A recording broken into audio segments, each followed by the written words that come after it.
Hello, I'm Sheriff Kevin Rambosk, and I want to welcome you to On Scene.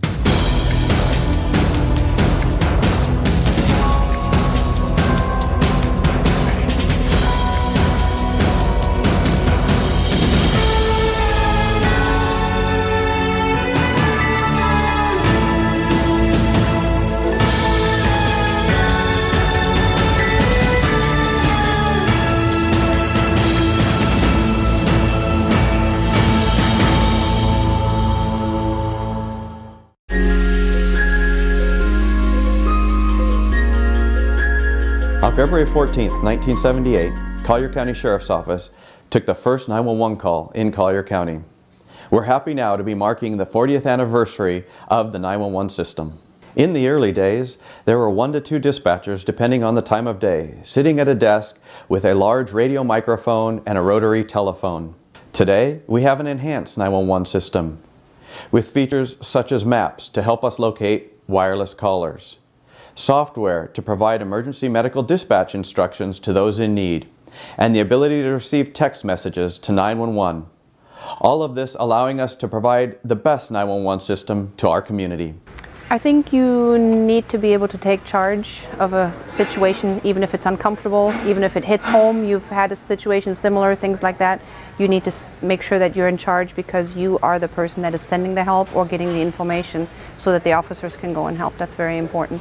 Also need to be compassionate, need to let people understand that you are there for them. Make sure that you send them the help that they need. During the hurricane, we took over 5,000 calls a day, which is 5 times our normal call volume. So it was very busy. The types of calls we were taking were different. People's houses were collapsing. They needed to be evacuated.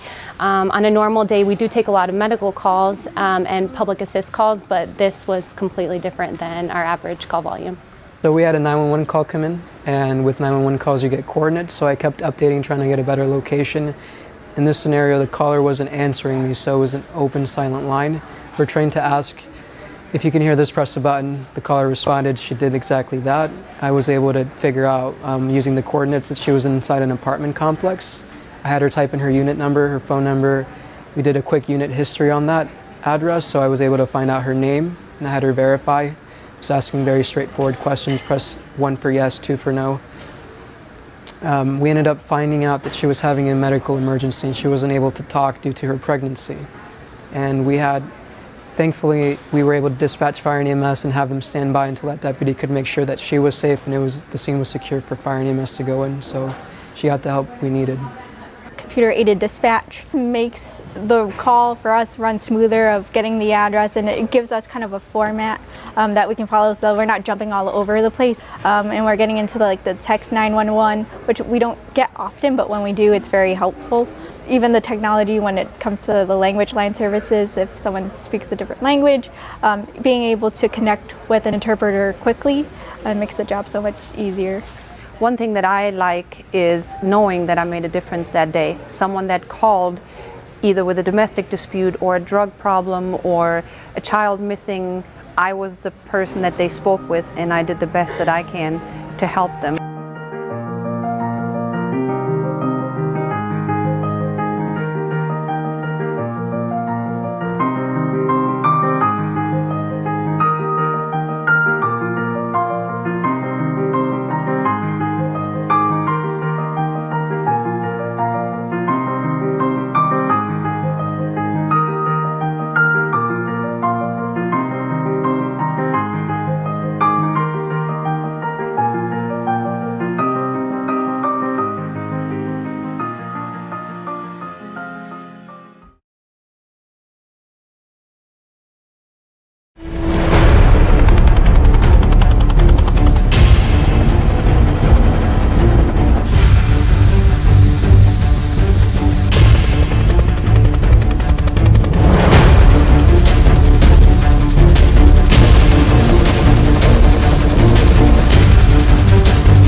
This is a 1969 UH-1H UE helicopter.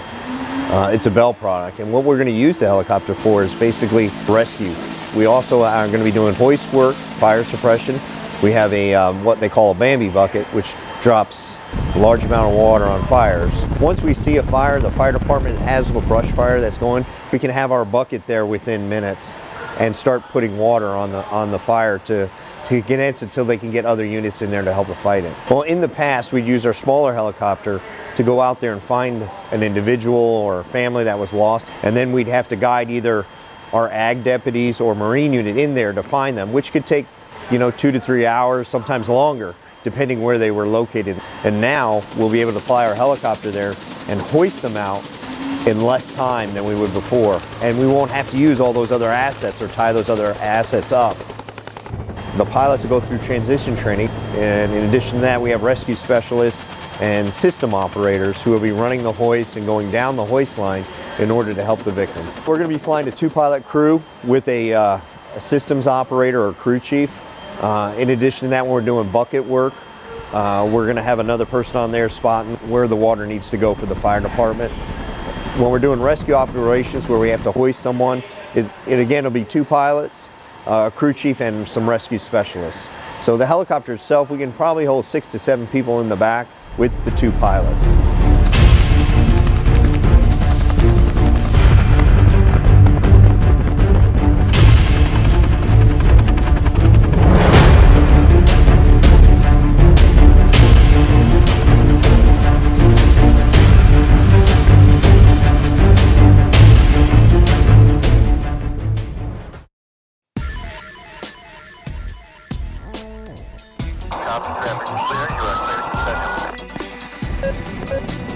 Charlie 10, I'm at Rocket and Mockery.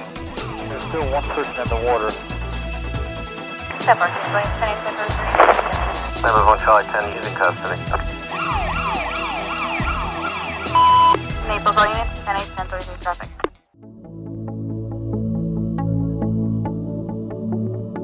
It's going to be referencing a 70-year-old female that fell. Patient's going to be in aisle 3. Hi, my name is Marina, and I've been working here for 3 years. I really love this career because we get to work as a team, and every day is a new challenge. Copy, Medic 2 on scene. Hello, my name is Richard Swink. I am a senior dispatcher and CTO for the Collier County Sheriff's Office. Today I am working on control. We are responsible for all the dispatching of fire and EMS units for Collier County. I take a great deal of pride in what I do over here, fire and EMS dispatching. I feel like I'm personally responsible for getting the help to people having their medical emergencies as soon as possible, and to know that I'm a part of that means a great deal to me. Hi, I'm Mike McLaughlin, a supervisor here at the Collier County Sheriff's Office Dispatch Center. What I love about this job is it's really a great career, and every day something is different, and every day you feel good about what you do for people. 911, what's the address of the emergency? Caledonia Avenue. What do you need an ambulance for? My wife, I'm in labor. She's in labor? Yes. Okay, well stay on the phone with me, okay? Just so you know, the paramedics are already being dispatched. Are you with the patient now? Yes. Oh. The baby's coming out right now. The baby's coming out? Yeah, coming out. Do you see his head? Yeah. Yeah. Okay. Hold the head and the shoulders. Is the whole baby out? Yeah, the whole baby out. The whole baby's out now? Yeah. Okay, is the baby crying or breathing? Yeah, he's crying. Okay, that's good. Now gently wipe off the baby's mouth and nose, okay? Yeah. Oh. Is the paramedic there? Yeah. Congratulations.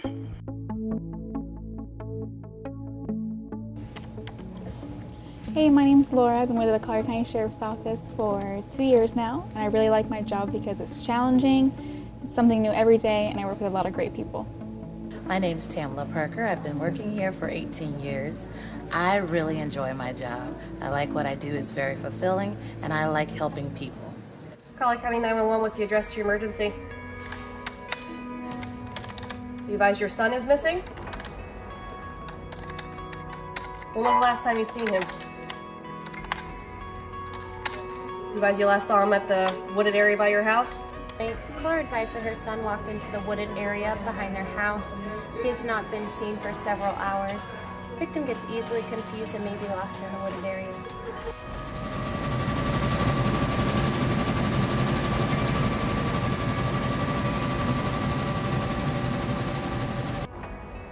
You have a visual? Look to your left. You got it. 10-4, we just located our signal 8. Yeah, he's got quite a few scratches, legs, lower extremity. Medic 44, deputies have found the missing person. They're requesting EMS for minor injuries.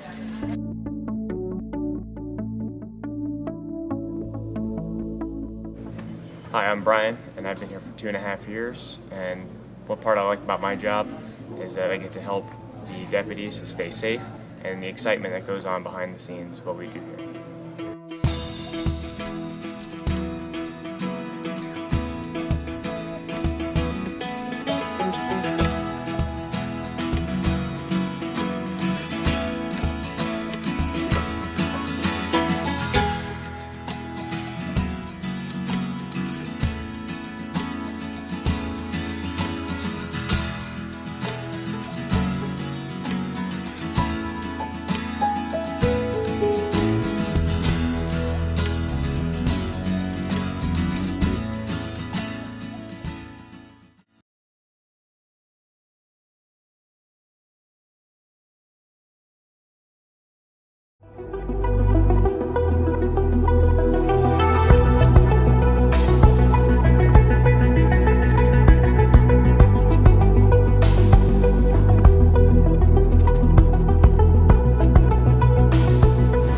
Good morning, I'm Corporal Capizzi from the Collier County Sheriff's Office, Golden Gate District of Community Policing.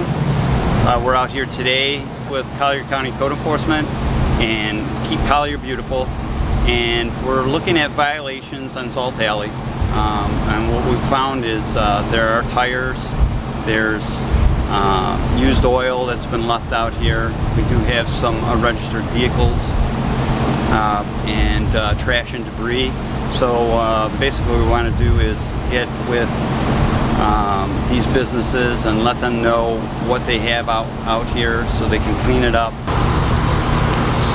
As you can see, here's some of the tires that we were talking about. You get businesses that either drop them off here or somebody that drives by and just dumps them. It's littering.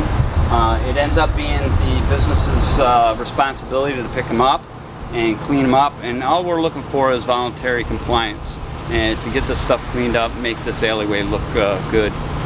Here's another example of an unregistered vehicle that's abandoned, doesn't have a tag on it, and it's sitting here, and it's also being used as storage now. They're throwing junk inside it. So these are the type of things that we need to clean up and clean this blight.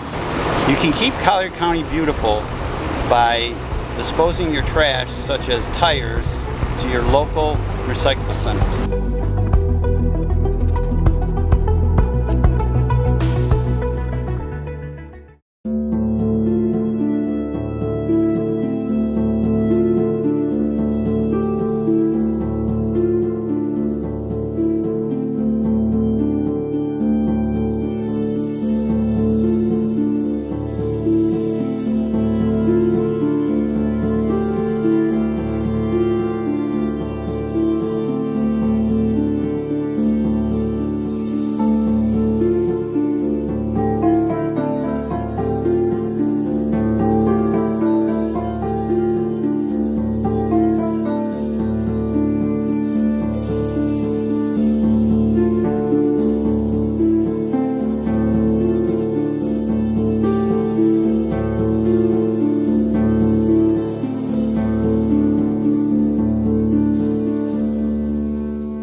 We hope you've enjoyed our program, and we look forward to seeing you next month.